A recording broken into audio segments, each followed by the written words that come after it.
about how much of it's involved in our supply chains. Is it, isn't it? And I think more and more the consumer is wanting to know that the products are coming from, good supply chains with ethical practices. So Rachel's going to dig in and share some more information about that with us. So thank you, Rachel, for your time. Welcome, and take it away for us. Thank you. Thank you so much, Tonya. Good morning, everyone. My name is Rachel. I work at Access Group International as the MD of Asia and also the Director of Procurement and Supply. Today, we talk about modern slavery in global supply chain. You may wonder what modern slavery is and why it relates to me. So now we see a plate of seafood. Imagine tomorrow you go into a restaurant for a business lunch. You order a plate of seafood. It looks delicious, and you're having a pleasant conversation. Everything looks normal. However, you are not aware that the seafood was supplied from a country, an industry, or private business with forced labor involved. You, as a consumer, is indirectly supporting modern slavery. How about a business? Rachel, sorry, we're not seeing your slides. Okay. Just 1 second. Let me try again.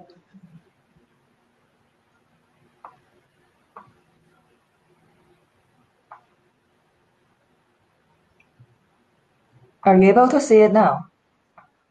We can. Can you just make it presentation size and we're good to go? Perfect. Thank you, Rachel. Great.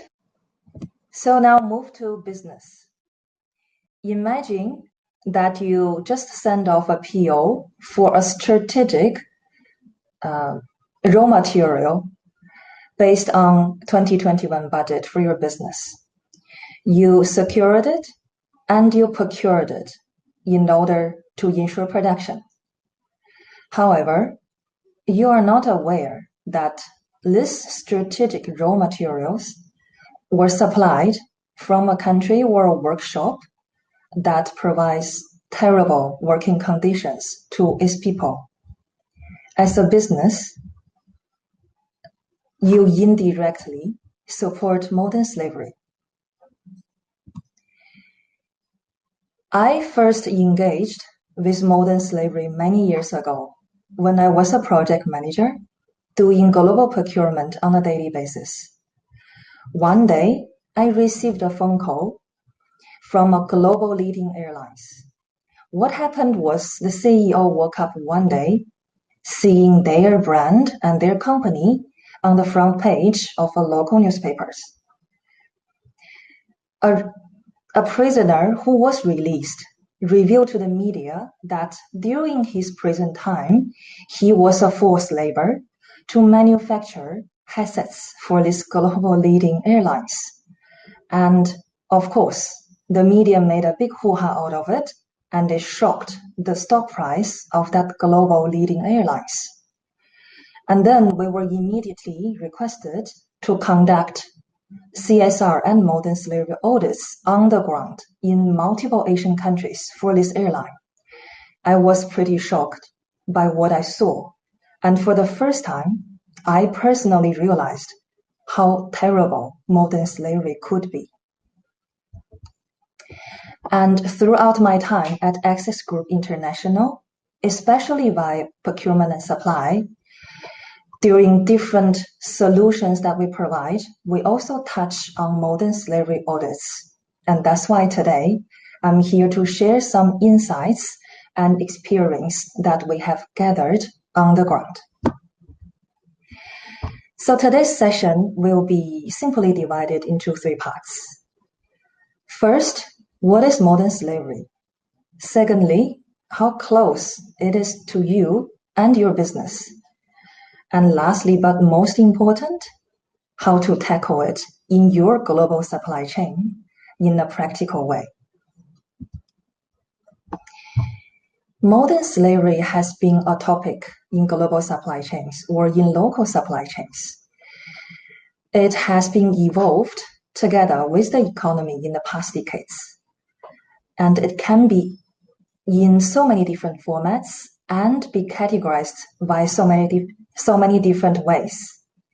To simplify, today we put it into 7 major formats: slavery, domestic servitude, child labor, human trafficking, forced marriage, forced labor, and debt bandage.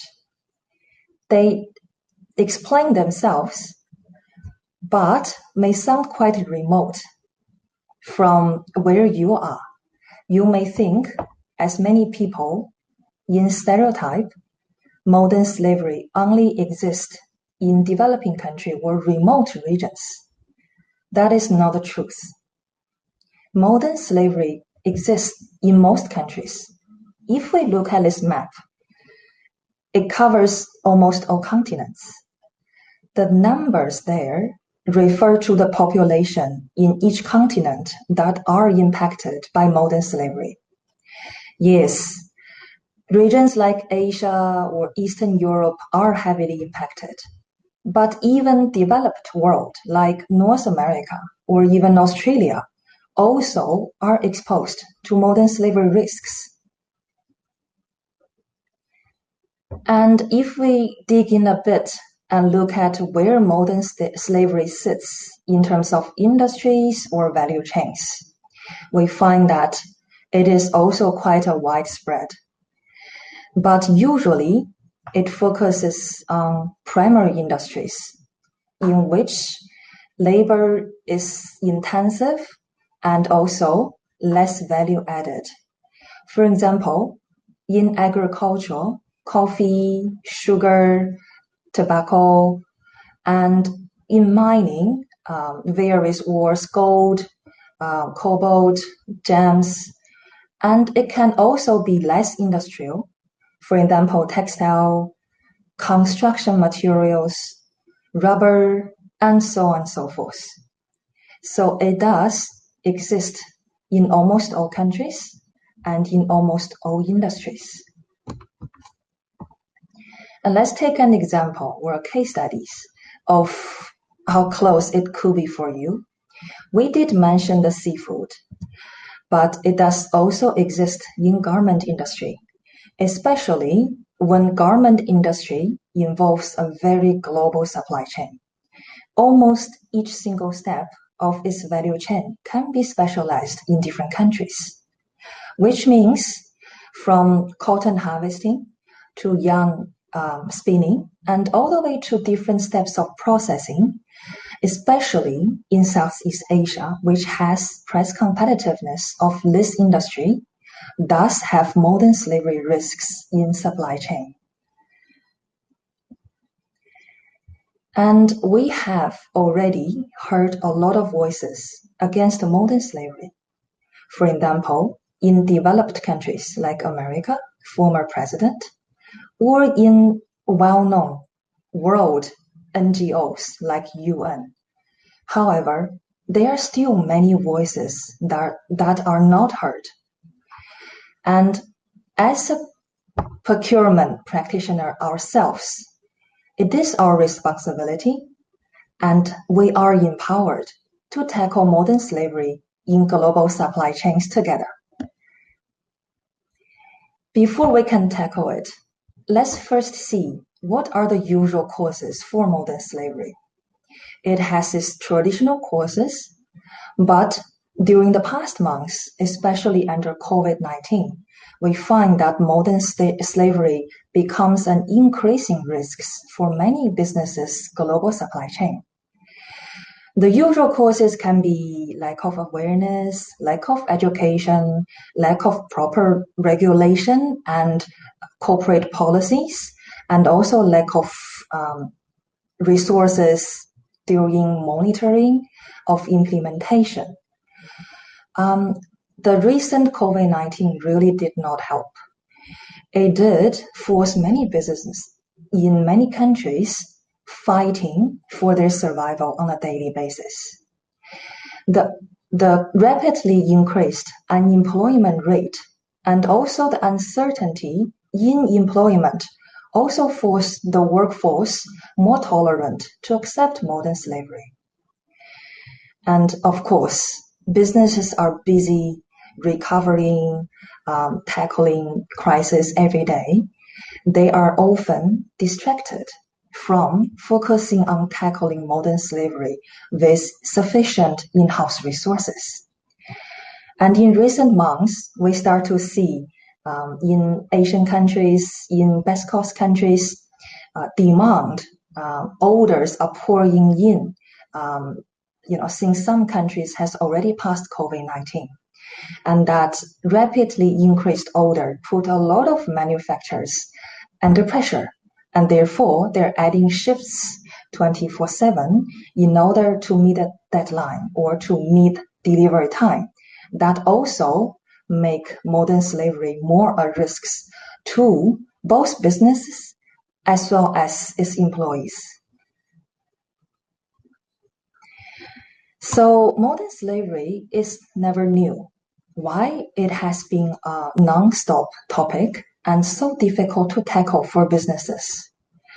From where I can see it, perhaps because modern slavery has its obvious side, but more increasingly, the hidden sides, which are often overseen and very difficult to tackle.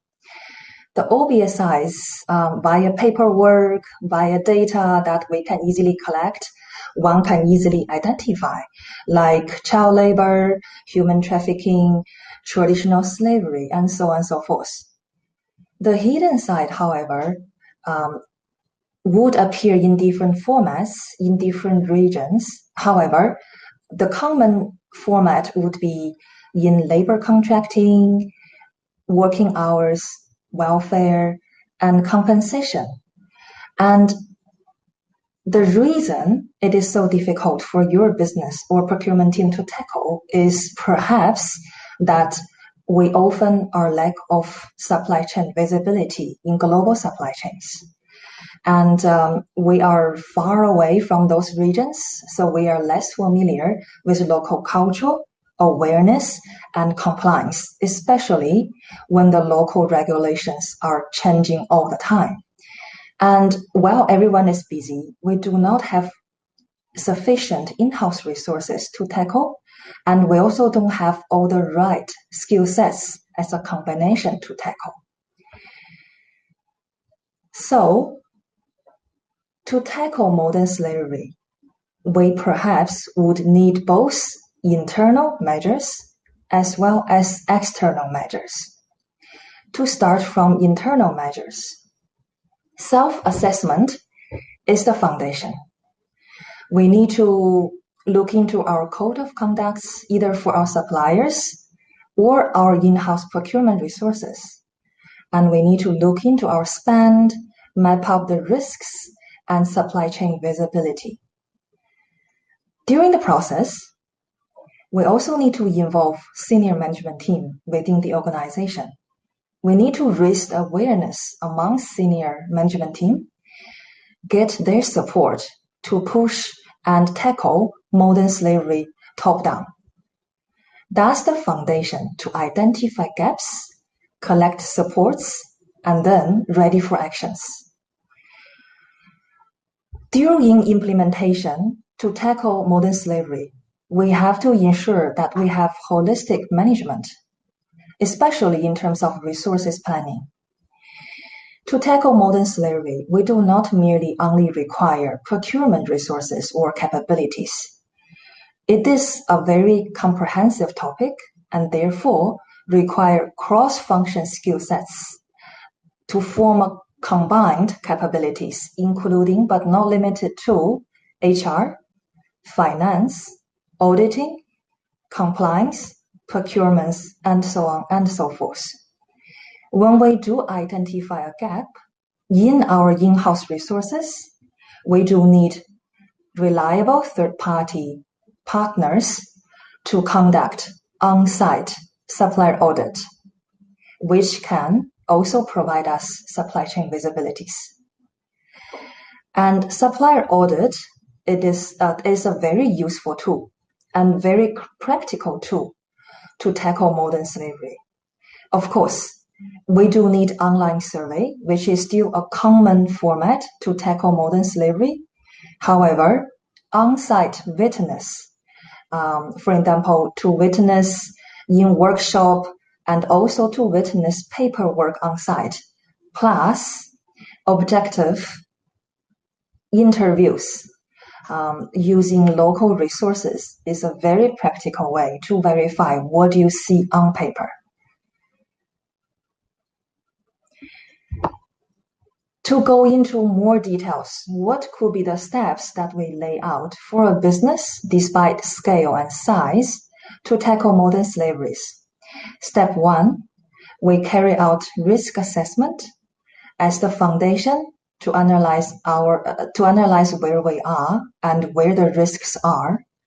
Number 2, to form policies and enrich our code of conduct. We all have code of conduct for suppliers. However, along the process of modern slavery evolving into different formats, we also need to enrich and update our code of conduct together. And then we also need to encourage whistleblowing to provide the channels for voices to be heard. We also need to establish process. And perhaps we first start from identify and evaluate scope of modern slavery tackling. It is not just to your first tier or strategic suppliers. It's also to your second tier and third tier suppliers, and to the extent of all candidates in your supplier pool. Not just stop there, but also to go beyond and also look into your supplier's supplier, their subcontractors in the upstream for raw materials, components, and so on and so forth. Their subcontractors in the downstream, in packaging, in logistics even, and so on and so forth, in order to make sure everyone that is in your supply chain is compliant. And of course, we need to communicate and educate. We often find that most suppliers, when they conduct modern slavery, they are not aware and they didn't do it deliberately. They are constrained by their background, their education, and their awareness. And therefore, education can change. And of course, after that, when we enter the implementation process, then we need to develop capacity. And as how we explained earlier, we do need sufficient cross-function in-house resources plus external reliable parties to support. And we cannot emphasize enough how on the ground supplier audit plays a role in tackling modern slavery. And on-site audits is a lot more efficient than just communicating or exchange paperwork with your suppliers. And we do not just stop where the audit stops. The purpose of the audit and the modern slavery evaluation is to improve, and therefore we need to form a practical and feasible rectification plan for your suppliers. We need to give them a reasonable timeline in order for them to improve by milestone. And we need to discuss the plan with them so we can get their buy-in and also motivate them to change. And of course, ongoing monitoring is always required to be set as the precondition for further cooperation. And overall, we need to create awareness in order to voice, in order to pull in all supports that we need. And lastly, it is a process of supplier development as well. We are not mentioning modern slavery to the extent that we stop global procurement and global supply chain. It does exist, and it does exist anywhere. but it can be managed and it can be mitigated. So, while working together with your supplier, we're now saying if they didn't pass the modern slavery audits or evaluation, they are not going to be in your supplier list forever. It is stage by stage improvement and education process that by the end, more of your suppliers will comply, and then you have more choices. And also in return, it is corporate social responsibility that you provide back to the society. And we repeatedly mentioned the importance to have a reliable partner for ongoing on-site modern slavery audits. How do we select such partner, or what should be the criteria? And when we conduct the audit, when we engage with your supplier, which function or touching points we should pre-arrange and ensure participation? Maybe these slides can provide some thoughts for discussion.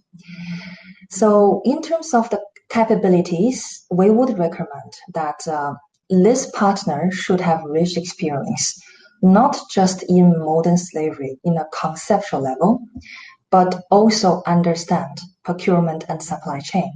Meanwhile, does have rich experience in on-site audits. And in terms of track records, we recommend that if we can have cross-region, which means not in one country, cross-industry, can be mining, heavy industry, light industry, FMCG, general merchandise, as a foundation, that would be better. That would allow this partner to gather a lot of on-the-ground experience and problem-shooting skills under different scenarios. And in terms of culture, a multinationality team would be very beneficial because that would allow local understanding of awareness, regulation, and also provide natural bond when you engage with the supplier. Supplier relation management throughout the modern slavery tackling is quite important because we need the on-site resources to quickly bond with the supplier and ease their concern, get their buy-in. We often find resistance from the supplier side, either before or during the audit, because they are not aware why you send people there. Is it a challenge in the relationship? Is there still trust? So strong capability in supplier relationship management and the sensitivity to capture those body language will smooth your modern slavery tackling. Also, the cooperation with supplier a lot. And when we prepare for such modern slavery evaluation, we would require the following functions or divisions from the supplier side to participant. Senior management team is definitely the start. That's where you can see the corporate culture, the mindset, and the determination to tackle modern slavery within the supplier itself. And of course, procurement team or procurement division is definitely one of the must-to-have elements. That will provide you access to how they evaluate their suppliers, how they form their procurement policies, and how they implement during their daily procurement. Human resources and finance are also quite important. We often find the problem in modern slavery, cross regions lie in labor contracting, salary, benefits, and overtime compensation. Those require the on-site team that you send needs to have HR and finance skills. So when they engage with the suppliers, HR and finance, they will be able to verify what they explain and verify how they calculate those salaries and overtime compensation. And there are many, many different tricks to avoid responsibilities and conduct modern slaveries. For example, some suppliers would lower the base salary to the minimum requirement of local government, therefore to reduce social benefits from the corporate side that they should pay for the staff. So for those detailed elements, we need to understand the local regulation, send in resources that can verify the supplier's conduct, and then form the decision.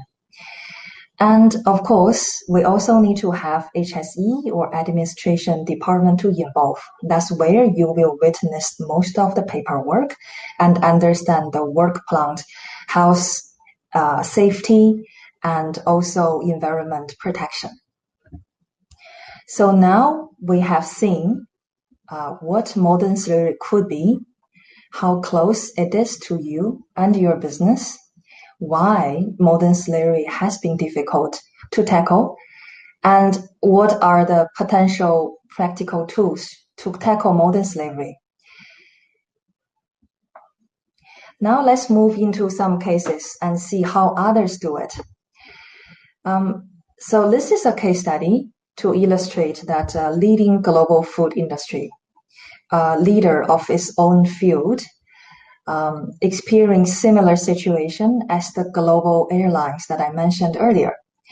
So the media revealed that they are supplying their suppliers seafood or salmon from Thailand with severe forced labor involved. So once identified the risk, then this group conducted a massive scale modern slavery evaluation and audits. As you can see from some of the numbers, they audited 10% of the boats or the vessels that they use in Thailand, and 60% of their tier 1 suppliers are also gone through this audit. And also includes 50% of the feed mills and 100% of the fish meal plants. And they also engage with local partners who understand the culture, the regulation, the communication, the soft skills to talk to the boats to ensure that they understand and they can be educated. And further, they even build a demonstration boat to illustrate how ethical procurement can be done. And the result or the outcome is quite obvious. So they 100% eliminated child labor in their key commodity or raw material supply, and they strengthened the whistleblowing channels within the organization, and they even gone further and joined the seafood task force in the Southeast Asian region. And you may wonder that this is a global leading food group. They are in large scale, they have sufficient budget as well as resources to do this. What if I am a medium or small scale business? Yes, you can also do it. Perhaps the trick there is to create this awareness among your supplier base, to inform them that it is now also included in your procurement policy, your criteria when awarding POs or awarding tenders, and you would conduct irregular without in advance notification modern slavery on-site audits. So that can impact their thinking, make them start to be alert that this is now serious. Taking a small example, so there is a leading Australian construction group, compulsory by law in Australia, large or scalable business every single year needs to report their modern slavery status in supply chain, either local or global, to the government. And therefore, one of their major international supplier or manufacturer for cabinet is now needs to be categorized under this type of evaluation. So what they did is that they arranged a mechanism of irregular modern slavery but ongoing audits by us. So we went in and we did an on-site audit with a combination of skill sets, HR, finance, compliance, procurement, and so on and so forth. And then we witness all the previous data and documentation that they provided to this Australian group via online survey. We witnessed those on site by talking to different divisions within the supplier. And on top of that, we also conducted interviews in local language, individual and group, with their people from workshop, from HR, from sales team, and so on and so forth, without management team's participation from the supplier. So via this type of non-name basis interviews, we were able to collect a lot of insights that would never be reflected on paper. And problems identified are mainly in labor contracting, welfare and benefits, and also association. For example, overtime was not properly compensated, and taken annual leave was not properly recorded or compensated, and also union labor was not properly arranged and was not given enough voice or power within the organization. So the result is that after mutual communication, the client and us decided to still let the manufacturer pass the evaluation. Again, this is not audit or an evaluation that we want to nail the supplier, rather to raise awareness and motivate change. Therefore, a very feasible rectification plan was created with ongoing milestone evaluation. So via this cooperation together from between the client and the supplier, a very healthy cooperation and supplier development has been developed. And this supplier every year or every quarter, depending on the condition, will be evaluated by the client without in advance notification again. And that is kind of alarm to the supplier that they always need to keep it 100% compliance, and they always need to keep improving. And the result is that the client was able to, with confidence, submit to the government data and information that they collected from the online survey, as well as verified by the on-site audit in order to complete their responsibilities to the society as well. So coming back to the key message, we are procurement practitioners. We work in business and we are empowered to tackle modern slavery and modern slavery in global or local supply chains together. So that's all for the presentation from my side today. Tonya, maybe back to you and see whether we have any questions.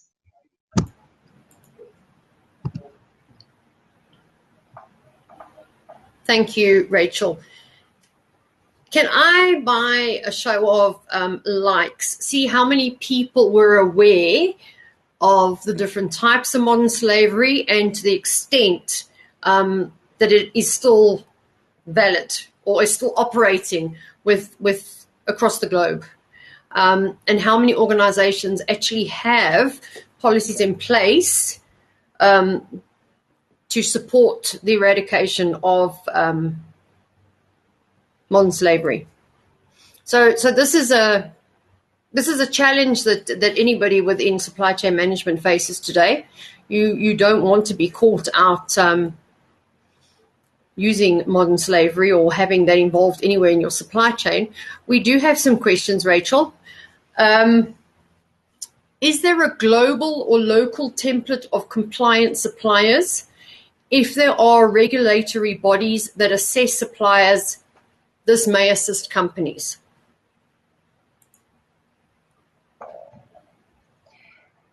Thank you, Tonya, for the question.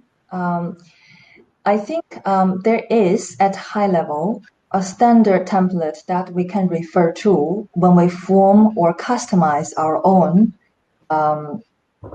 compliant checklist, because in global supply chain, depending on the source of supply, there are still a lot of variations in local law and regulation, as well as business conducts. So it would be hard to have one single form that can cover all continents or all industries. However, taking a high-level standard, a template or code of conduct, and use that to customize for your own business and your stage of development in tackling modern slavery, perhaps is a better or more practical way. And what we have seen is that for certain countries, for example, in Australia, in which modern slavery evaluation is compulsory, or in UK, in which even though it's not compulsory but is encouraged, the government bodies usually would provide a guideline. So I think that would be a quite good reference that represents the best practice in this field. And we have also seen a lot of leading players in different industries that have spent a lot of energy, efforts, and resources developing such conducts that they can later on share with the wider society. And then also there are third-party independent auditing companies that would use their own methodology depending on where they are and which industry that they focus on. That can also provide some guidance. Modern slavery does exist in a very wide range of contexts. There are very different ways to do procurement in, for example, mining or heavy industry versus general merchandise or FMCG, fast-moving consumer goods. So a more customized template or checklist perhaps will be more efficient to really tackle the hidden side of modern slavery in your supply chain. Thank you, Rachel. I have a question here from Stephen. I'm trying to bring him on stage so that he can ask his question. In the meantime, before he comes up here, we have another question. Do you see a role for blockchain in protecting against modern slavery? That's a very good question. I think blockchain is currently, very hot and popular topic in procurement and supply chains. And it is perhaps still in early stage that it is directly linked to modern slavery. But as all elements under procurement and supply chain, blockchain will further develop and play a more important role that I believe in this area. Thank you, Rachel. Let me just see. I think it's just a thank you. So that was a fantastic presentation. I think, again, lots to take away and think about in terms of improvement in our businesses and make sure that we are aware of where there may be modern slavery. Rachel, are you going to be around for the next hour? Yes, I will. Okay, so Rachel will be in her booth, her VIP room, should I say, for any questions. So if you'd like to join her, if you go to the floor, you'll find it there. We are going to take a break now for 15 minutes. So networking, grabbing lunch, whatever it is that you would like to do. And we will see you back here at 11:15. Thank you, Rachel, so much for your time with us today. We really appreciate it. Thank you so much, Tonya, for having me and raise awareness of this very important topic in procurement and supply chain. Thank you, everyone. Thank you so much. Bye, everybody. Bye.